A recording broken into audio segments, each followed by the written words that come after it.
I would like to welcome all the 212 Network campuses that are watching. Give them a huge hand tonight. And again, tonight is all about dating. Will you go to prom? My brother, Jonathan, my middle brother, you guys, maybe a lot of you guys know Brandon. Some of you guys know Jonathan. But Jonathan is not in ministry. He's actually a pharmacist. He was the smart one that had, like real ambition to be like, make money in the world. Anyways, okay, so Jonathan's a pharmacist, but what's interesting is when we were in high school, us three boys, if you would have looked at all of us, I know it's hard to believe now, but back then I actually worked out a lot and it was different than now. And I didn't have 4 kids back then. And if you would have looked at us three boys and said, which one of us will be a Division I athlete playing sports in college, you probably would have picked my brother Brandon or me. But the reality is, my brother Jonathan was the only Division I athlete, but what he went Division I in is very unique. How many of you guys have ever seen at a track meet, ever seen pole vaulting? Do any of you guys in here pole vault? Anybody? Pole vaulting is ridiculously hard. It is very mechanical. Very methodical. It is one of those sports that, takes the utmost concentration and practice. It's crazy. When it comes to track, you run fast, or you run slow. If you run fast, you're in track. If you run slow, you watch track. But when it comes to pole vaulting, you can get good, but you've got to work your tail off. And so it's actually really interesting. When Sports Illustrated had an article a few years ago that listed the top 5 most difficult things to do in sports. Top 5. One of them was hitting a 100-mile-an-hour fastball. One of them was riding a bull for longer than 3.7 seconds on a bull named Fu Manchu. Okay. So, riding a bull. I was seeing if anybody recognized that. And there was a bunch of them, but one of them was pole vaulting over 15 feet. And the top 5 hardest things to do in sports. My brother Jonathan pole vaulted over 15 feet. Some of you guys may not know this, but he actually competed in the Junior Olympics. The dude was nuts. So we were traveling all around watching Jonathan pole vault. But there's something really interesting about pole vaulting. That they're at this end of this little runway and they hold up the pole and and it's just way up in the air and they're running as fast as they can. There's no turning back. They're running as fast as they can, full speed. They plant the pole, down into this little hole, and then all of a sudden the pole bends and it just launches these guys up over the crossbar. But when the track meet starts, the crossbar starts low. And then after all of the jumpers who make it over that crossbar, all the guys and girls who do, they get to go back and do it again. But every single round, the crossbar is raised, and this is unique. The 2 poles that hold the crossbar are called standards. So every single time the pole vaulters who make it, or they're at the end of the runway, and they're getting ready to go, and they're at the new round, they'll actually yell out and say, raise the standards. Raise the standard. And if I could title this specific message one thing on dating, that's what it's going to be. Raise the standard. Because the same thing with pole vaulting as with dating, that sometimes we think I have to lower the standard so far when it comes to dating, so low that anybody can win the prize. But the people who have the best marriages, the people who have the best relationships are the one who raise the standard so high that only someone who views the prize as worth it will work hard enough to attain the prize, which is you, if you set the standard high enough. Can I get an amen in here? If you set the standard high enough. Tonight we're going to jump into the story of Samson, one of my favorite stories in the Bible, really because I always feel good about myself when I read the story of Samson. Because Samson was just an idiot. Everybody say idiot. He was just an idiot. And in the story of Samson, you got to know this before I start reading the passage tonight. Samson was a Nazirite. And the Nazirite vow that Samson took from the time he was a little boy was that he would never, ever, ever cut his hair. So Samson is this full-grown man. And can you imagine a full-grown man that had never cut their hair?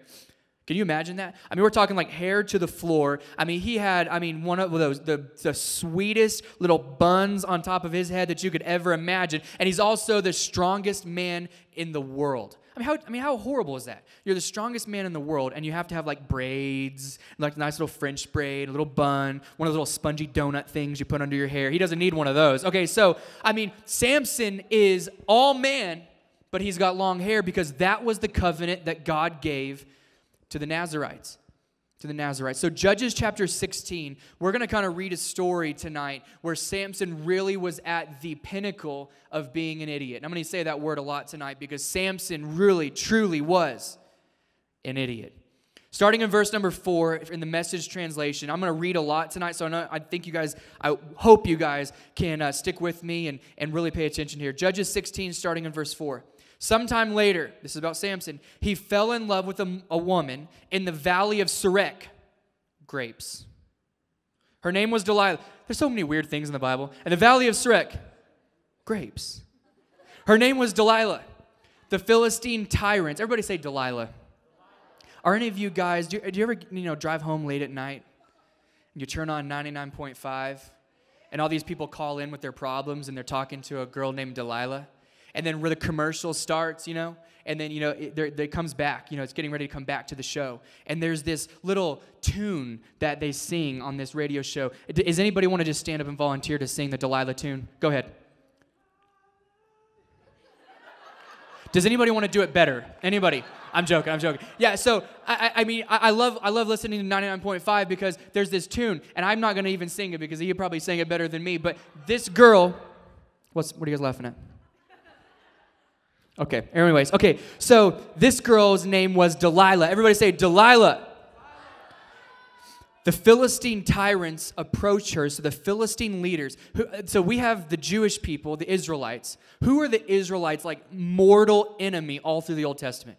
The Philistines. So so Samson is starting to fall in love with Delilah, who is a Philistine, and the Philistine leaders approached her and said, seduce him. Everybody say, uh-oh. Discover what's behind the strength and how we can tie him up and humble him. Each man's company will give you 100 shekels of silver. This was big time money back then when all of these different people were going to give her all of this silver. This was big time. So in verse 6, so Delilah said to Samson, tell me, dear, the secret of your great strength and how you can be tied up and humbled. This is the first of many sections in this story where Samson's just a complete idiot. If you ever have a girl that goes, tell me, dear, the secret to your godliness and strength so I can take it all away from you. And that's basically what she's saying. And he's like, I don't know. These braids are a little bit too tight on my head and I can't understand what you're saying because he's an idiot. So Samson told her, if they were to tie me up with 7 bowstrings, the kind made from fresh animal tendons, not dried out, then I would become weak just like anyone else. Verse 8, the Philistine tyrants brought her 7 bowstrings, not dried out, and she tied him up with them. The men were waiting in ambush in her room. Then she said, the Philistines are on you, Samson. He snapped the cords as though they were made of threads. The secret of his strength was still a secret. Verse 10, Delilah said, come now, Samson. You're playing with me. No, she's playing with him. You're making up stories. Be serious. Tell me how you can be tied up. Oh, it makes me so mad. He told her, if you tied me up tight with new ropes never used for work, then I would be helpless just like anybody else. So Delilah got some new ropes and tied him up. She said, the Philistines are on you, Samson. The men were hidden in the next room. He snapped the ropes from his arms like threads. Delilah said to Samson, you're still playing games with me, teasing me with lies. So interesting that when the enemy is speaking through the wrong person in your life, the enemy will convince you you're the one telling lies, when in fact, it's the other person. Delilah said to Samson, you're still playing games with me. He said to her, if you wove the 7 braids of my hair into fabric on the loom and drew it tight, then I would be helpless as any other mortal. I like how he uses the word mortal. I would be as helpless as any other mortal, like he's Thor or something.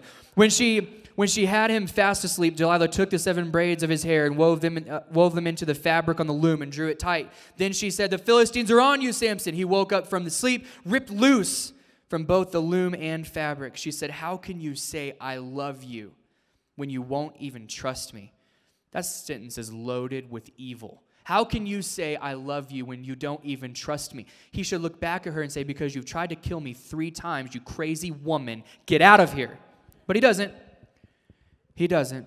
How can you say I love you? 3 times now you have toyed with me like a cat with a mouse, refusing to tell me the secret of your great strength. She kept at it day after day, nagging and tormenting him. Finally, he was fed up. He couldn't take another minute of it. He spilled it. He told her, a razor has never touched my head. I've been God's Nazarite from conception. If I were shaved, my strength would leave me. I would be as helpless as any other mortal. When Delilah realized that he had told her his secret, she sent for the Philistine tyrants, telling them, come quickly. This time he's told me the truth. They came, bringing the bribe money. When she got him to sleep, his head on her lap, she motioned to a man to cut off the 7 braids of his hair. Immediately he began to grow weak, his strength drained from him. Then she said, the Philistines are on you, Samson. He woke up thinking, I'll go out like always and shake free. But this time, he didn't realize that God had abandoned him. That's heavy.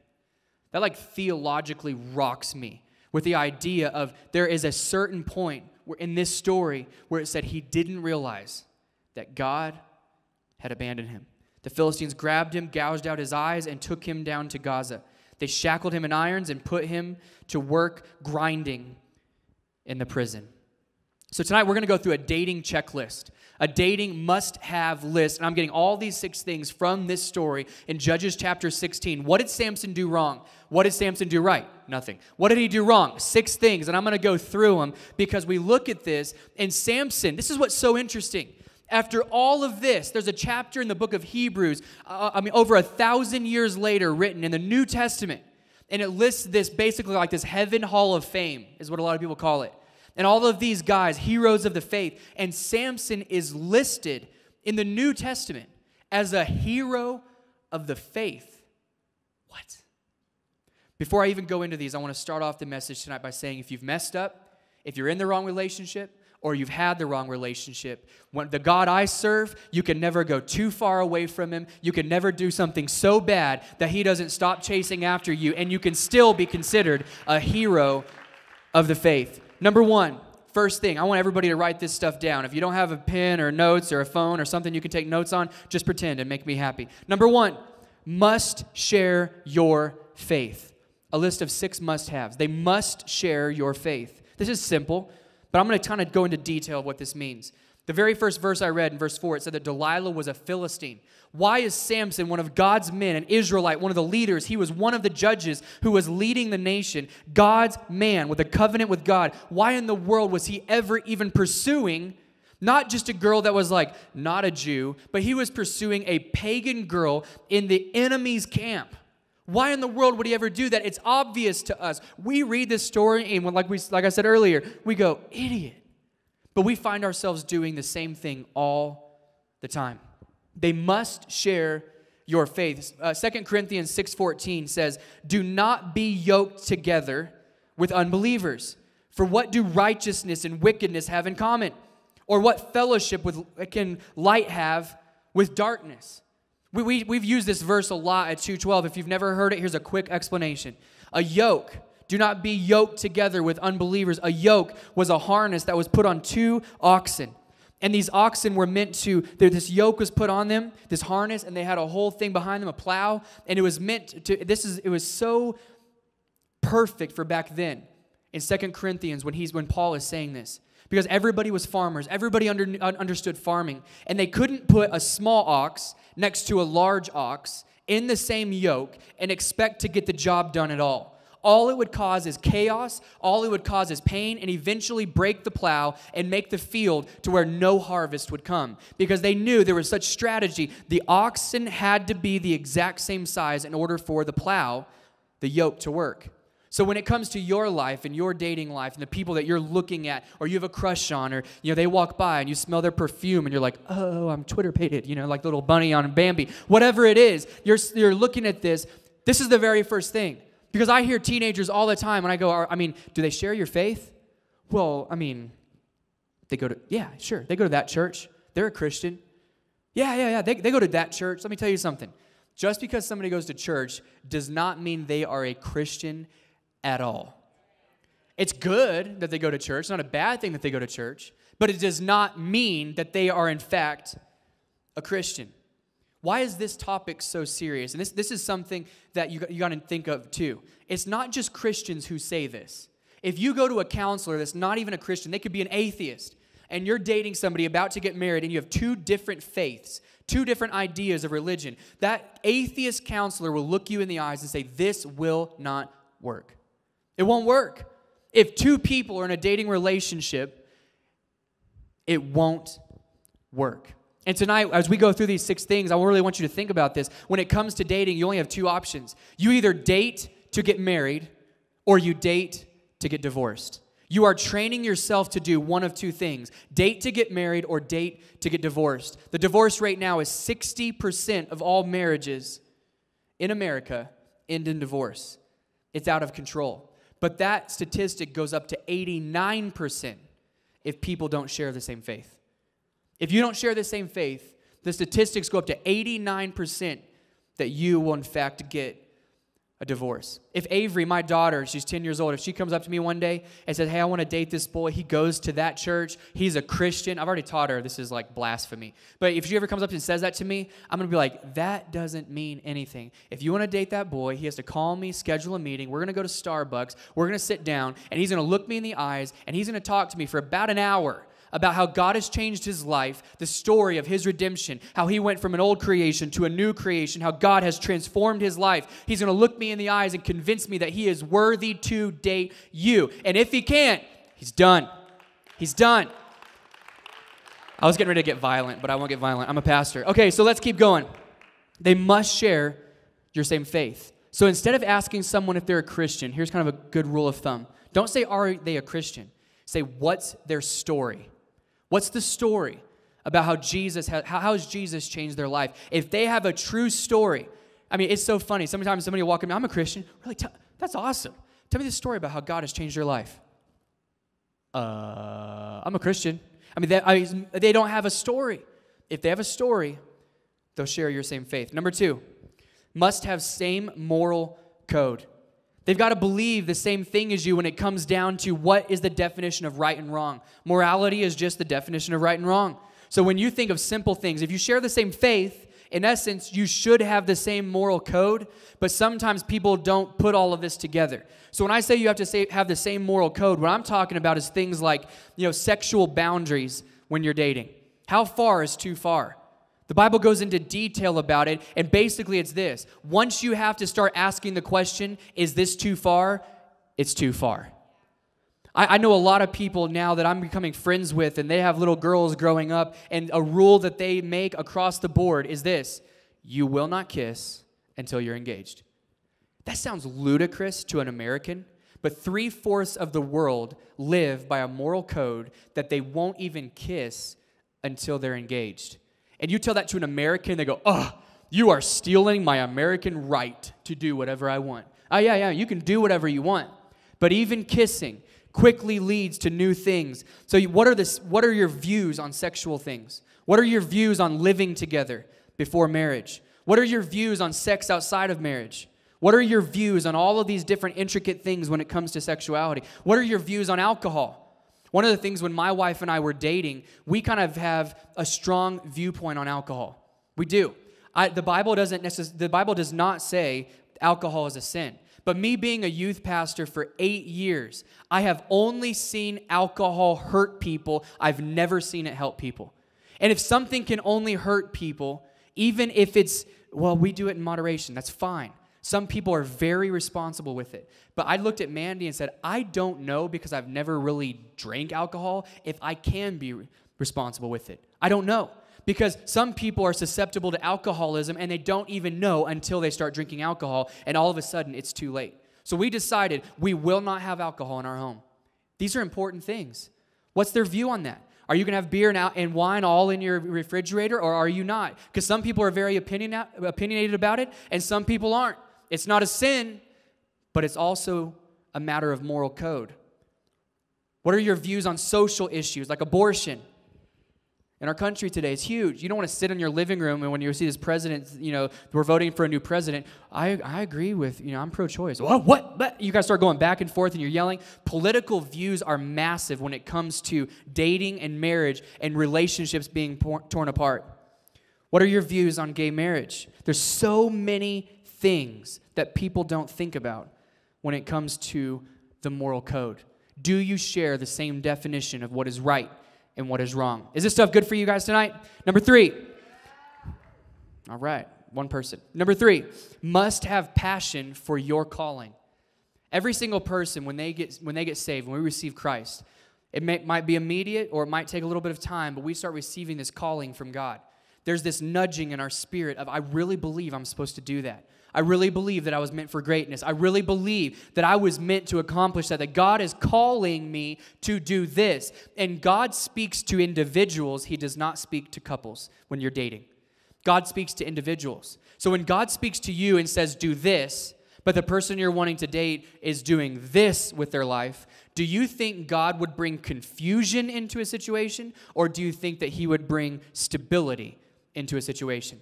Here's what we know about God reading the Bible. God is never a God of confusion. He is always a God of enlightenment. He is always a God of stability. He is always a God that brings stability to every situation. So when you're thinking about, I'm called to do this, and you start liking someone, and they go, but that's fine. You can do your thing, but I'm supposed to do that. And you're looking at this wondering, how is this supposed to work? And the second you start doing this is how you know it's wrong. The second you start thinking, well, I guess it could work. If you ever say that phrase when you're dating, break up and run as fast as you can. Because things that could work always end up being things that don't work. Always. Because what you should be saying is not that it could work, but this absolutely works. And not only does it work, we are going to flourish because God is calling us in the same direction. It's vitally important. Number 4, must be trustworthy. This is big too. Must be trustworthy. Most of the time when I say trustworthy and you think of dating, you think of like cheating. Well, they must be, they cheat. They do this, they do that. They're texting that girl and they're talking to that person. Oh my gosh, I'm always having to look over their shoulder and see who they're tweeting to and see who's liking all their Instagram pictures because that girl likes more of his Instagram pictures than I do. She a skank, that kind of thing. And we're going through all this stuff and we're thinking, but that is part of trustworthiness. That's part of it. But trustworthiness in dating is so much bigger than just the idea of someone cheating or flirting with someone else. It is that stuff, but what about trustworthiness with just schoolwork, getting good grades? You think it's really cool when it's 14, 15, 16 years old, and like this guy walks in and goes, oh man, I didn't get an A in that class, I got a D. Oh yeah, I got a D, I got an F. And everybody's like, dude, you got an F? What? And then this dude over here that's getting A's is going to be like Bill Gates over here inventing all this kind of stuff. This guy's like all cool. He's like, oh, I'm getting D's, man. This is awesome. I'm so lazy. Isn't that hot? And there are some girls that look at lazy guys and actually think that's good looking. What is that going to look like in marriage? What's that going to look like with an occupation and children? What's that going to look like with a dad who's too lazy to invest in his kids, too lazy to provide for his parents, a husband that's too lazy to invest in you and love you? We got to look at all this kind of stuff. And you're thinking, whoa, just because a guy gets bad grades means all of that? Yeah. Yes. Trustworthiness with finishing what they start, guys and girls. But do they just jump around from sport to sport? Well, I didn't like that sport. I'm going to quit in the middle of the season because that guy is mean, that person's mean, I'm going to try this sport. Well, I didn't like this one either. It's everyone else's fault. I don't finish what I start. They jump around from job to job to job. They're dropping out of classes. They're doing this. I cannot tell you how important it is to understand if you are interested in someone or dating someone who does not finish what they start.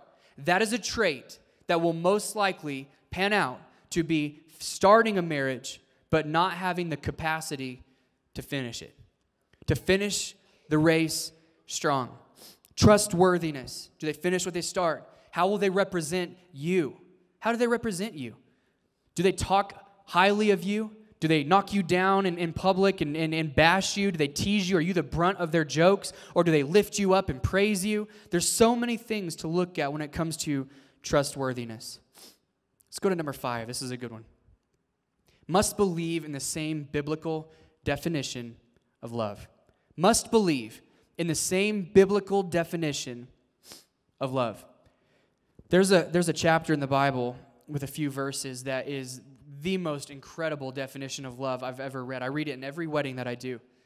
1 Corinthians 13, starting in verse 4, says this. Love is patient. Love is kind. It's over there. Love is patient. Love is kind. It does not envy. I want you guys to really let this soak in and think about this. Love is patient. It's kind. It does not envy. It does not boast. It is not proud. Listen to this one. It does not dishonor others. It is not self-seeking. It is not easily angered. It keeps no record of wrongs. How huge is that? Love does not delight in evil, but rejoices with truth. It always protects, always trusts, always hopes, always perseveres. And I love the beginning of verse 8. Love never fails. This is why it's so important to not say the words, I love you, too young. Because God's definition of love is final. When you say, I love you, what you're saying is, spiritually speaking, you are looking at that person and saying, I will love you until the day you die. 98% of all high school relationships end in breakup. 98%. About a year ago, we did a sermon series called The Most Dangerous Game. And it was kind of birthed out of this idea that, honestly, I was sick and tired of teenagers running to me, brokenhearted, and they're acting surprised when they're heartbroken. I can't believe this. I was like, I can. 98% of all the high school relationships end in breakup. So you're either going to get married or you're going to cry for about 6 months. So you better think about that before you get into a relationship. You better know you are walking into the most dangerous game on earth, and especially as a high schooler. But think about the words, I love you. You are speaking into existence a spiritual tie with every person, every individual, romantically. When you say the word I love you, those words, you are speaking into existence a spiritual tie and a spiritual bond with that person. You're bonding with them. Because in our spirit, what we're saying is, I am promising to love you forever. So when you say I love you, and then it results in breakup, that's why those breakups are always worse than the people who didn't say I love you. Because they are not just words, they're a covenant. You are speaking into existence a covenant with that person. Love. I love so much of this. In verse 8, again, I want to really emphasize this. Love never fails. When I say this in weddings, when I'm performing weddings, this couple are, they're standing right in front of me. And they're so excited about their wedding day, and they spend all these thousands of dollars on their wedding. And I'd really try to get them to listen to this one part. And I just look at them in the eyes and say, guys, love never fails. It never fails. Failure is not an option. Divorce is not an option. My wife and I, when we looked at each other in a promise and a covenant before we even got married, and we just said, look, divorce is not going to be an option.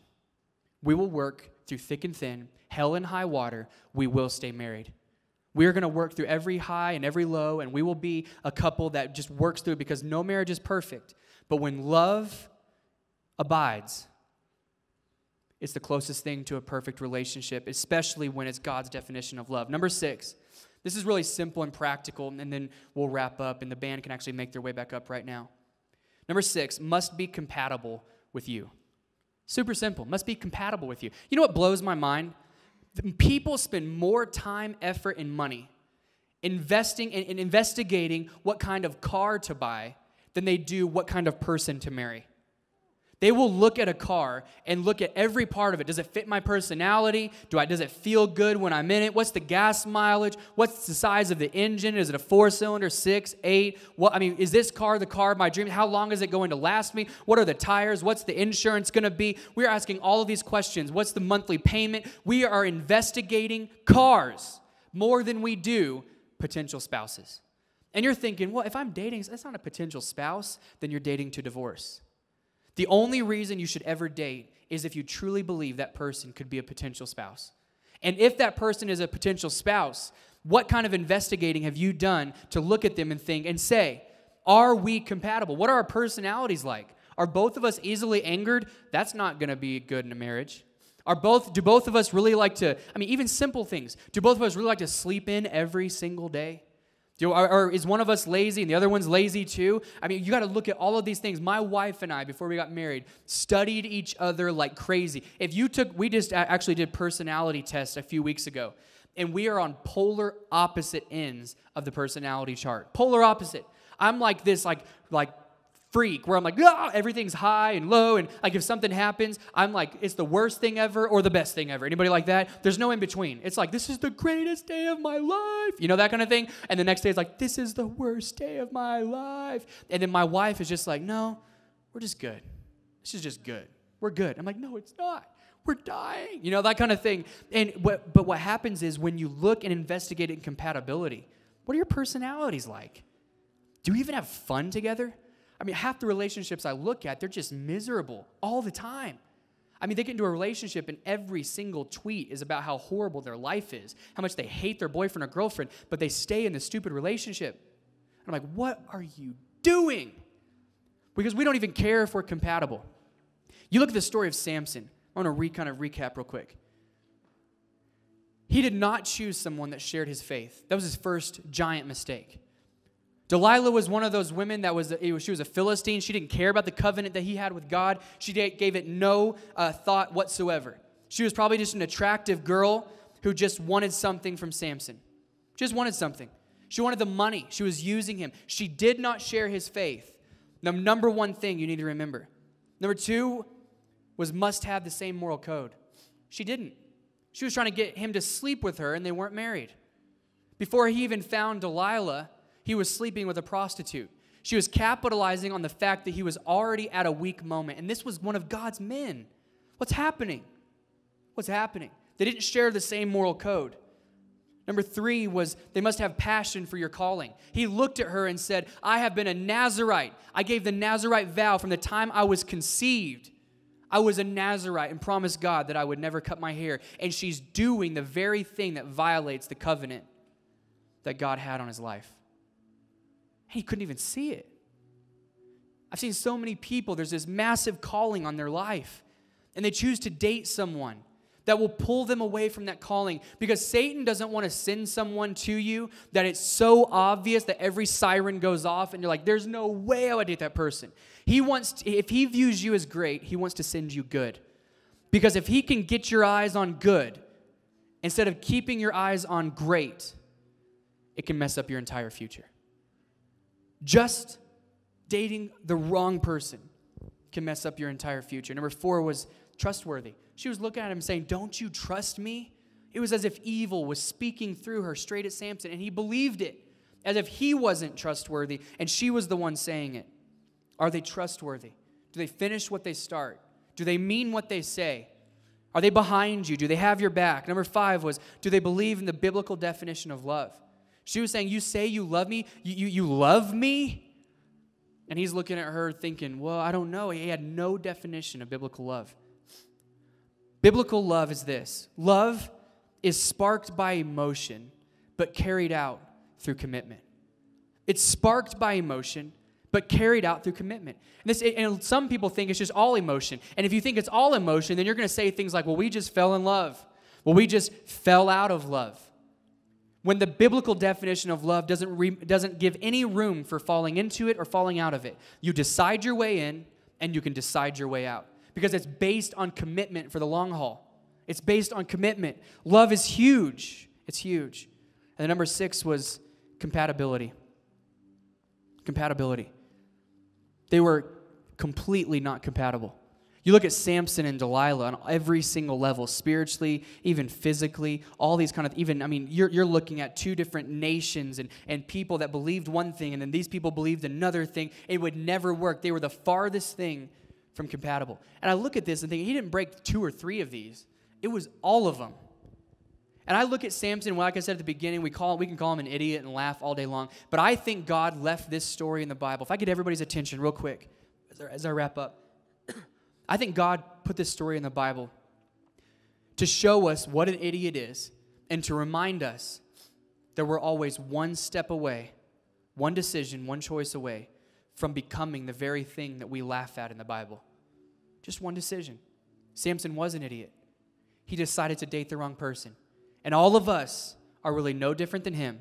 We're just one decision away from putting ourselves in the exact same boat as him. I can't say this enough. The wrong relationship will steal your future.